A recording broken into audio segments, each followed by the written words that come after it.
What if I told you that the most dangerous moment of your entire day has nothing to do with stress, nothing to do with sleep deprivation, and absolutely nothing to do with how hard you worked out this week? What if the single most damaging thing happening to your body right now is something you do multiple times every single day? Something so ordinary, so automatic, so completely unremarkable that you never even think twice about it. You eat a meal, you sit back down, and then quietly, invisibly, without a single warning sign, your body begins taking damage. Not the kind you feel immediately, the kind that accumulates over years, the kind that hardens arteries, exhausts organs, and shaves years off your life while you're watching television and assuming everything is just fine. This isn't fear-mongering. This is biology. And by the time you finish this, you will never look at a simple walk the same way again. Let's paint a picture of what actually happens inside your body after you eat. Imagine your bloodstream has a wide, open 6-lane highway. Under normal conditions, traffic flows smoothly. Everything is moving. Everything is calm. But the moment you finish a meal, especially one with carbohydrates, it's as if someone flung open a dam upstream.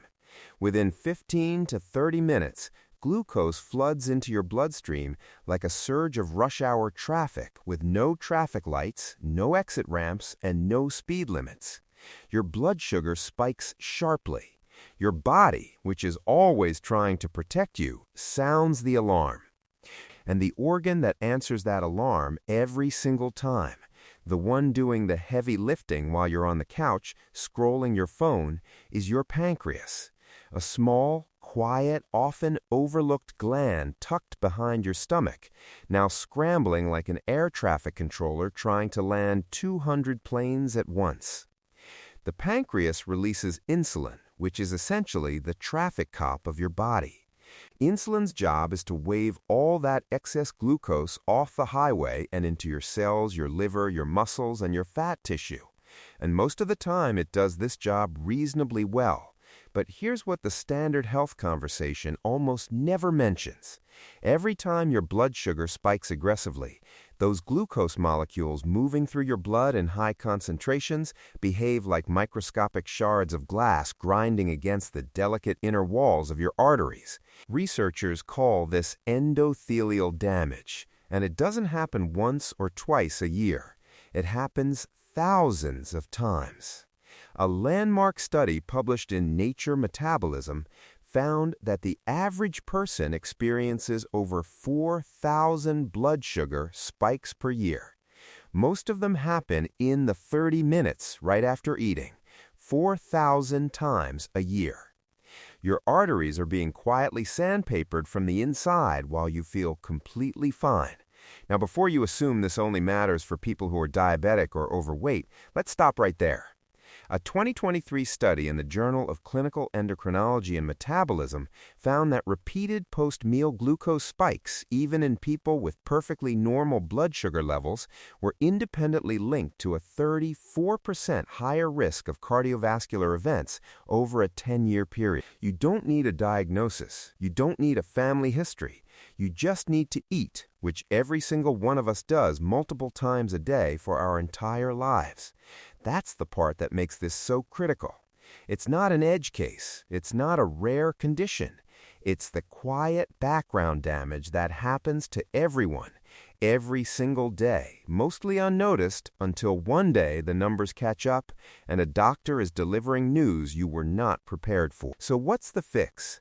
Here's where the story takes a turn that most people are completely unprepared for.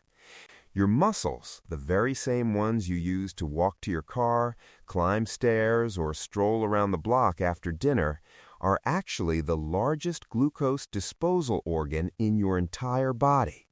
Think about that for a second.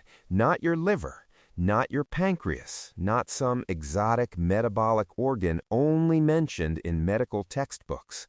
Your muscles. And hidden inside every one of your muscle cells is something called GLUT4, which stands for glucose transporter type 4. These are essentially microscopic doorways that allow glucose to pass out of your bloodstream and into your muscle cells where it gets used as fuel. Under normal circumstances, these doors stay closed until insulin knocks and tells them to open. But here is the part that genuinely changes everything. When your muscles contract, when they actually move, those GLUT4 transporters activate through a completely separate pathway that requires absolutely no insulin at all. This is not a minor detail. This is one of the most underutilized mechanisms in human physiology. When you move your muscles, an enzyme called AMP, which functions as your body's internal energy sensor, sends out an emergency broadcast signal. It essentially tells every muscle cell we need fuel right now. And in response, thousands of GLUT4 transporters flood to the surface of your muscle cells like tiny doors swinging open all at once, pulling glucose directly out of your bloodstream. No insulin required, no pancreatic overload, no arterial damage, just clean, efficient, immediate glucose absorption driven entirely by the simple act of movement. A 2022 meta-analysis published in Diabetologia confirmed that muscle contraction through light walking can reduce post-meal blood glucose by up to 50% compared to sitting still, and the walk only needs to last 10 minutes. 10 minutes. Less time than it takes to watch a show's opening credits. Now let's talk about what happens when you walk before you eat, because this approach has its own remarkable set of benefits that are worth understanding. When you wake up in the morning after 8 to 12 hours without food, your body is already in a completely different biochemical state than it will be for the rest of the day. Your blood sugar is low, your insulin is quiet, your glycogen stores, the stored form of glucose in your muscles and liver, are partially depleted. In this condition, your body has quietly shifted fuel sources overnight. It is no longer running primarily on glucose. It's running on fat. Your body releases two hormones called glucagon and cortisol, which activate an enzyme called hormone-sensitive lipase, essentially a molecular key that unlocks your fat cells and releases stored fatty acids into your bloodstream to be burned as energy. When you go for a walk in this state, you are burning fat at a significantly higher rate than you would at any other point in the day. A 2021 study published in Cell Metabolism found that people who walked at a moderate intensity in a fasted morning state burned 20 to 30% more fat than those who walked after eating. And the fat burning effect didn't just stop when the walk ended. It continued for several hours afterward, a phenomenon researchers and fitness coaches call the afterburn effect. In a fasted state, that afterburn is dramatically amplified. Your body stays in fat-burning mode longer, your metabolism runs hotter for hours after you're done, and the cumulative effect over weeks and months is a measurable shift in body composition that goes far beyond what most people achieve from much more intense and exhausting exercise routines. It's efficient, it's sustainable, and it costs absolutely nothing. But here is a nuance that is critically important. Because fasted walking is not a universally perfect solution for every single person. If you are chronically sleep-deprived, running on high stress, or dealing with what many practitioners call adrenal fatigue, pushing your body into high-intensity fasted exercise can actually backfire on you. When you're already stressed, your cortisol levels are elevated. Adding intense fasted exercise on top of that can push cortisol so high that your body actually begins holding on to fat rather than burning it, particularly around your abdomen. If that sounds familiar, if you've ever wondered why you're exercising like crazy but not seeing the results you expect, this could be the missing piece. For people in that situation, a gentle walk after a meal is dramatically more beneficial than a grueling fasted morning session. Understanding your own body's state is half the battle. Now let's talk about the real game changer. The habit that a growing number of researchers are referring to as one of the most powerful and most ignored free health tools available to human beings. Walking after you eat. Not a run, not a gym session, just a walk, starting within 15 to 20 minutes of finishing your last bite. Here is what happens inside your body the moment you begin. Your muscles start contracting. GLUT4 transporters flood to the surface of muscle cells. Your muscles transform into a glucose vacuum, pulling sugar directly out of your bloodstream at a rate your pancreas alone could never match. That post-meal sugar flood, instead of sitting in your arteries causing damage, gets intercepted and converted into fuel almost immediately. The result is a blood sugar curve that, compared to sitting on the couch, looks like a gentle rolling hill rather than a violent, jagged spike. The research behind this is both stunning and incredibly practical. A 2024 study published in Sports Medicine analyzed 17 separate clinical trials and found that a 10-minute walk immediately after eating reduced post-meal glucose peaks by an average of 47%.